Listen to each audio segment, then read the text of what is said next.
palaging trending ang mga eksena ni Maris Racal at Anthony Jennings sa Incognito.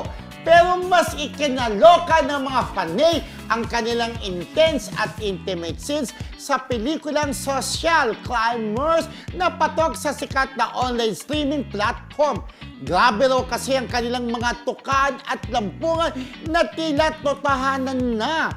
Ayon sa ilang viewers, kahit na mga senior citizens ay tuwang-tuwa sa tambalang maton dahil sa kanilang husay at chemistry sa screen. Ang teaser pa lang ng pelikula ay viral na matapos sumabay sa kontrobersyang pinasasangkutan nila noon.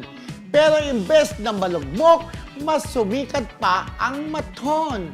Ayan, doon sa Social Climbers po kasi meron silang halika na bongga-bongga, meron sa kotse, meron sa sala, tapos parang meron pa nga silang tumalon doon sa swimming pool, hindi mo alam kung hubot-hubad sila, di ba?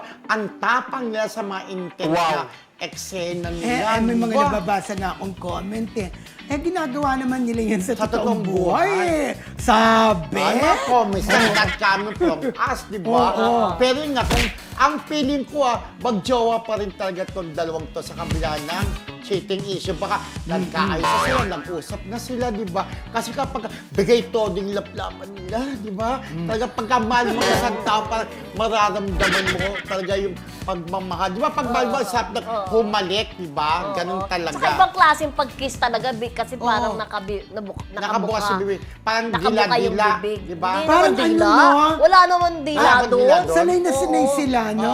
Sanay na sanay. Pero alam mo, Siyempre naman at their age, pareho na rin naman sila nagkaroon ng relationship sa ano. Siyempre Kaya- nagkaroon na rin naman sila ng kissing. So kaya naniniwala kang ginagawa nila sa totoong buhay.